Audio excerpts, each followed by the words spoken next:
Welcome to the Resilience Room, where leadership meets life and every transition becomes an opportunity.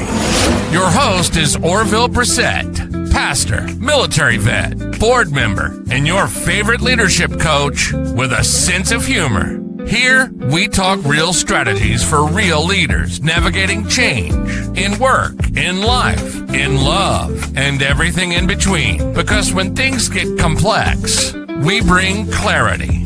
When life shifts, we shift stronger. So grab a seat, take a breath, and let's build legacy, one resilient move at a time.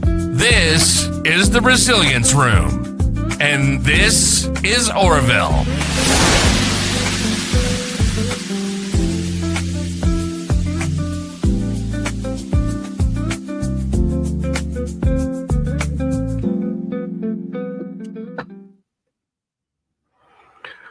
Well, good afternoon, everybody. My name is Orville Brissett. Welcome to the Resilience Room, where strength is built, leaders rise, and breakthrough begins.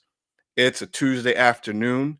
I hope your week has been going well. It's a lot going on, graduations, proms. Our family celebrated my youngest graduating from high school yesterday. We had a great time, amazing accomplishments. 4 generations of our family was here to celebrate our son graduating. So he's off to college in a few months, and we're just super excited. I want to dig right into today's subject matter, and I want you to like, subscribe, share, particularly with faith leaders or people who lead teams that are made up mostly of volunteers. We're diving today into one of the most critical challenges that's facing faith-based organizations, and that is how to inspire resilience in your volunteer teams across generational and cultural lines. So listen, whether you're leading a church ministry, a nonprofit, or a community organization, you know that volunteers are the lifeblood of the mission. But here's what many leaders miss. Resilience isn't just about bouncing back from setbacks. It's about creating an environment where people from different backgrounds, ages, and experiences can thrive together even when the going gets tough. As Maya Angelou once said, try to be a rainbow in someone's cloud. And today, we're going to explore how you can be the rainbow for your volunteers, while building their capacity to be rainbows for others. Let's just take a stab at the elephant in the room, shall we? Your volunteer base likely spans 4 generations: traditionalists, baby boomers, Gen X, millennials, and now Gen Z is hitting the stage. Each brings unique strengths, but also expectations about leadership, communication, and purpose. So here's a strategic insight that separates exceptional leaders from the rest. Resilience isn't one size fits all, because what inspires a 65-year-old volunteer might overwhelm a 25-year-old and vice versa. I've been leading volunteer teams for over 20 years, and I could tell you that every generation has a different perspective on a different initiative. And it is easy for one generation to be disconnected from an initiative while another generation is totally in. But I want to give you some practical tips today to help you inspire your volunteer teams, to inspire their resilience when the going gets tough, to help them to grow as leaders. And the first tip I want to give you today is called the connection spectrum. Now, watch how these different generations handle this. Traditionalists and boomers often draw resilience from institutional stability and clear hierarchies. They love consistency. They love positional authority. They love hierarchies. They value being trusted with significant responsibilities. But Gen X volunteers are different. Gen Xers need autonomy and efficiency. They're inspired by leaders who respect their time and give them space to lead. Then there's millennials and Gen Z. They crave purpose-driven leadership and authentic relationships. They need to see the immediate impact of their work. Nelson Mandela wisely noted, there is no passion to be found in playing small, in settling for a life that is less than the one you are capable of living. I want to inspire somebody today to help each generation understand how unique their contribution is and create something greater than themselves. There's a strategic framework. We'll call it 3 pillars of resilience, of generational resilience, rather. 3 pillars of generational resilience. 1, recognize what each generation brings to the table. Adopt, adjust your communication and recognition styles. Then align, connect individual motivations to shared mission. Remember, as the Apostle Paul wrote in 1 Corinthians 12:12, just as a body, though one, has many parts, but all its many parts form one body, so it is with Christ. Leader, your diverse volunteer team is designed to be stronger together. I know that it's easy to want to do it yourself. I know it's easy to want to give orders from the top, but volunteer teams have to be motivated in a different way. Their morale has to be built in a different way. They have to see the purpose. They have to understand the why, and they have to connect to it. So there's another part of this called cultural intelligence in the resilience building. Cultural diversity in faith-based organizations is not just about ethnicity. It encompasses socioeconomic backgrounds, educational views, family structures, life experiences, and building resilience across these differences requires what I call cultural intelligence in leadership. Here's a profound truth that will transform your approach. People are most resilient when they feel truly seen and valued for who they are, not who you need them to be.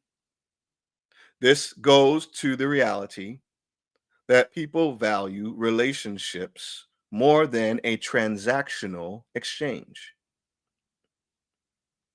So I want you to consider implementing what we call the cultural bridge strategy.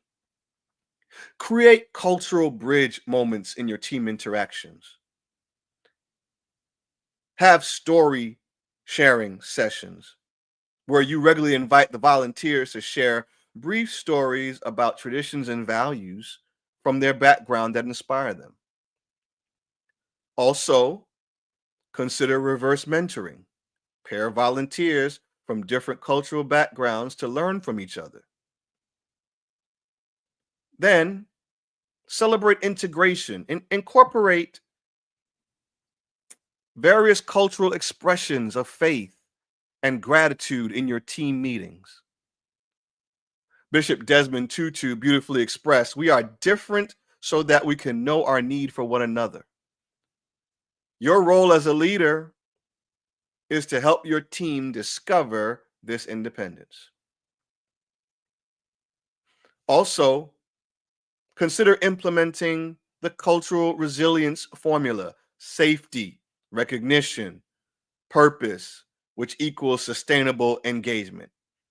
When people feel safe to be themselves, when they feel in a context that they can be who they really are, where they're recognized for their unique contributions and connected to a purpose larger than themselves, they develop an internal resilience that can weather a storm. there is in volunteer spaces often a disconnect because the context or the space, the platform doesn't give off the impression that they can be authentically them. I want to challenge us. Allow your team members to be authentically them because who they are authentically brings value to your team. It may just be that somebody's individual diversity or talent or perspective is the main ingredient you need to push your team from good to great. I also want to challenge you to consider the neuroscience of volunteer motivation. Here's where we get practical with cutting edge insights. Recent neuroscience research reviews that volunteer resilience is directly linked to 3 brain-based needs: autonomy, mastery, and purpose. But faith-based leaders have a unique advantage. We can activate what researchers call transcendent purpose, which means our purpose is bigger than the right now. It's including the right now and the expectation of the not yet. So this week, I want you to activate what I call resilience protocols. I want you to activate your resilience. I want you this week, starting on Monday, start each week by connecting current tasks to long-term vision. This is for leaders now. I want you to catch this, faith-based leaders. Start each week by connecting current tasks to long-term vision. On Wednesday, celebrate Wednesday wins. Celebrate the small and the victories and the learning moments. And then on Friday, have a Friday reflection. Help the volunteers to see how their growth serves others. Viktor Frankl observed, everything can be taken from a man, but one thing, the last of human freedoms, to choose one's attitude in any given set of circumstances. Your job, leader, is to help volunteers exercise this freedom consciously. Instead of avoiding difficult conversations or challenging seasons, reframe them as strength-building opportunities. Listen, I'm privileged to work with a group of leaders currently, and one of the volunteers on the team is exceptionally wise, where they don't see obstacles as deterrents. They see obstacles as opportunities for growth.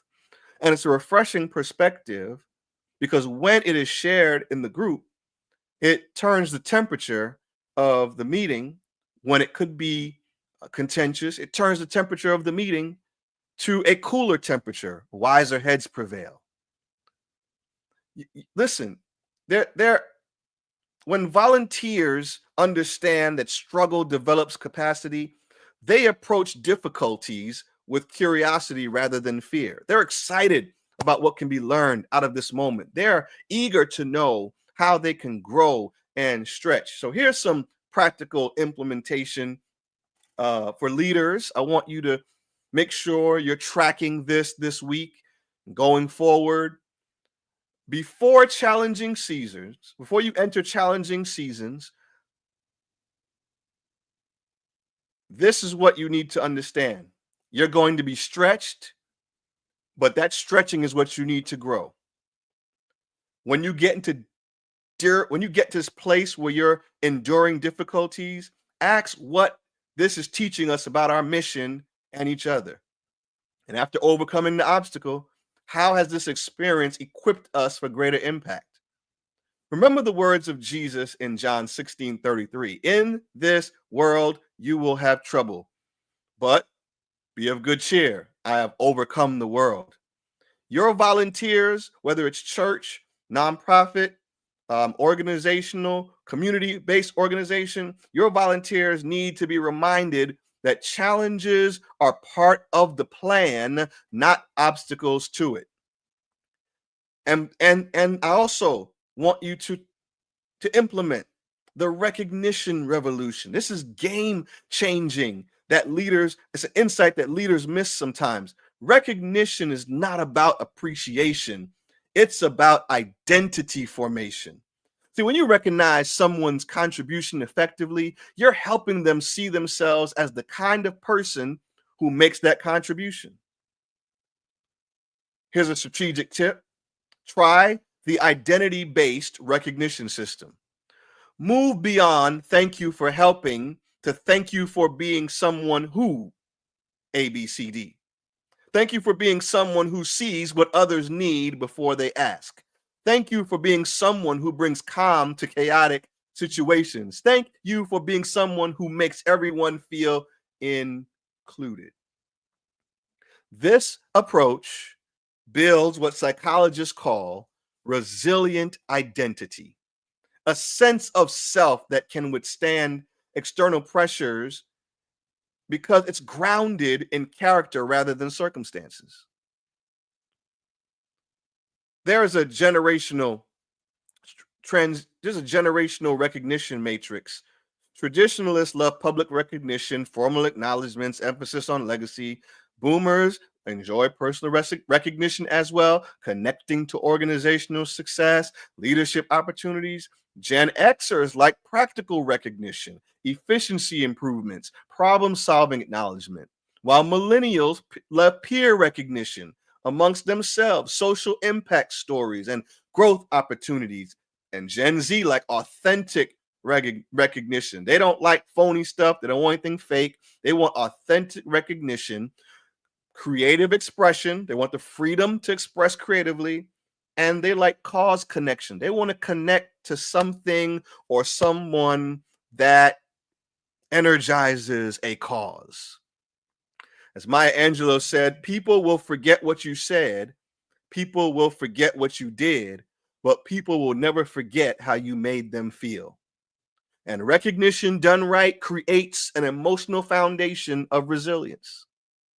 So I want to challenge you to build systems that sustain. While individual resilience is important,